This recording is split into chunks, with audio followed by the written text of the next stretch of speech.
Jesse holds back his smile as he meditates on a hemispherical dais inside a palace in Thanjavur.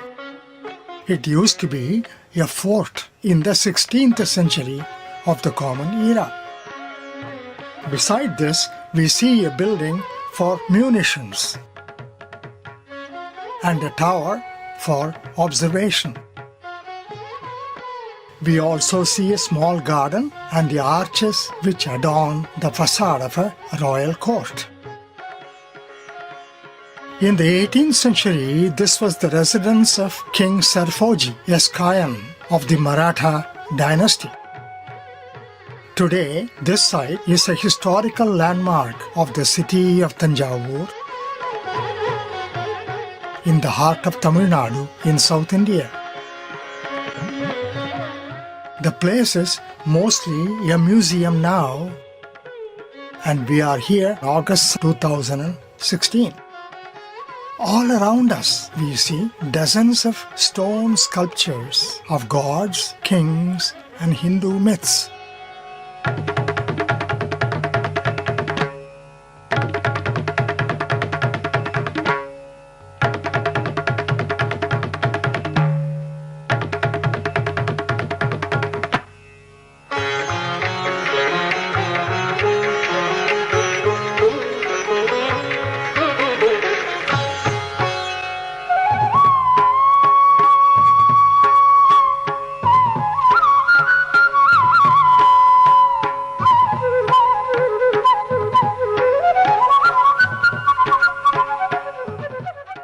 A statue of the Buddha in the corner reminds us of his influence on Hinduism.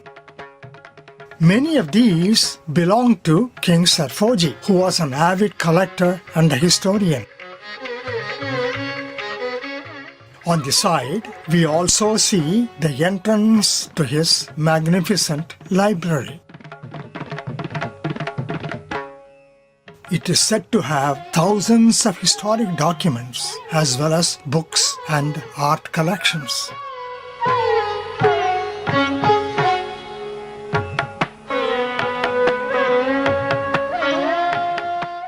What used to be his royal court before is now an art gallery. We see his statue in the center, and all around are displays of bronze figurines, most of them several centuries old.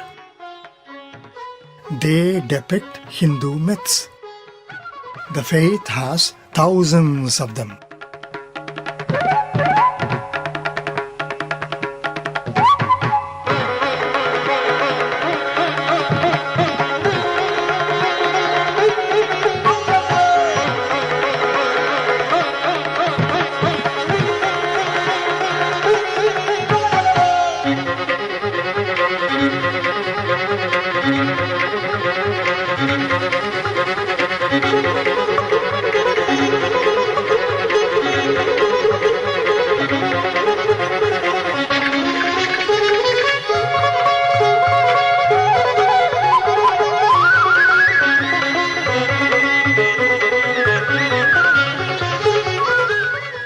Against one wall is a lineup of bronzes, each of them portraying the dancing god Nataraja, another manifestation of God Shiva.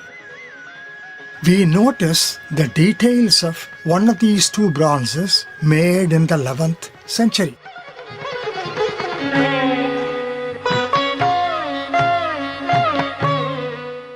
This dance is a metaphor of our dynamic cosmos, as many Hindu philosophers claim. The mighty Chola dynasty ruled Thanjavur at that time and patronized this art form. Today, in their honor, these figures are called Chola bronzes. A few artisans of Thanjavur still make these bronzes. They still use an ancient technique, one practiced during the Indus Valley civilization years ago. Today we call the technique the lost wax casting. We visited a house on a quiet street in Thanjavur to see this technique.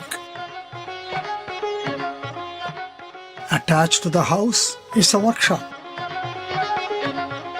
A collection of wax figurines are laid out carefully on mats.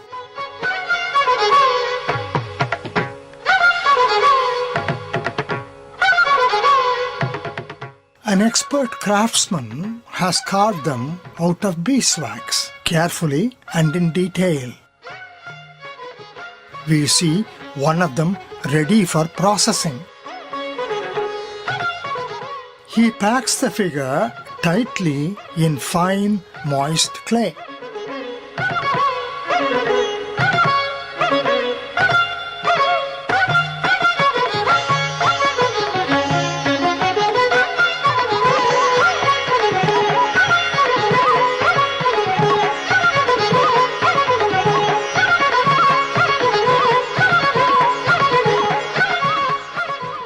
Only 2 tubular holes are left in the final clay form. We see one of the clay forms. It looks like concrete after it is dried in air and in the sun. Next, he shows us ingots of several metals in a refractory crucible. When 5 metals such as copper, zinc, iron, silver and a bit of gold are chosen, the resulting alloy is of very high quality. That bronze is named Panchaloka in Sanskrit. Over an open furnace, we see a crucible getting red hot.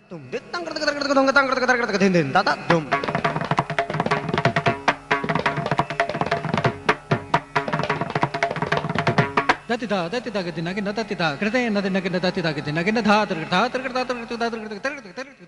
red hot metal is then poured into the clay pillow through one of its holes. The wax melts and burns away. The sthapati cools the mold and breaks it open. The bronze within takes on the form of the wax image inside. A Chola bronze statue is born.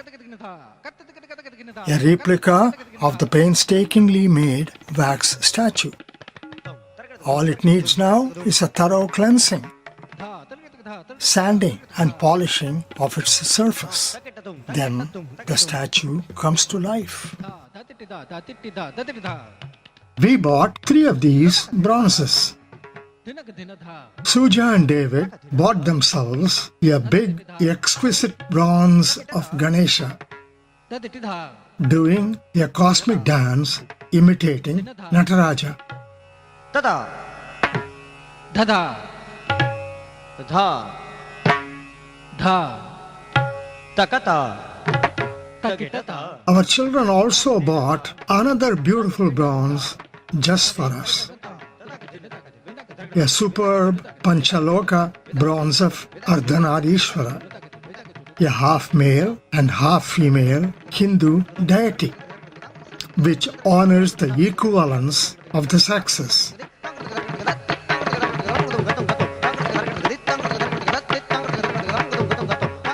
And finally, we bought a small one of Krishna, just to remind Jesse of his middle name,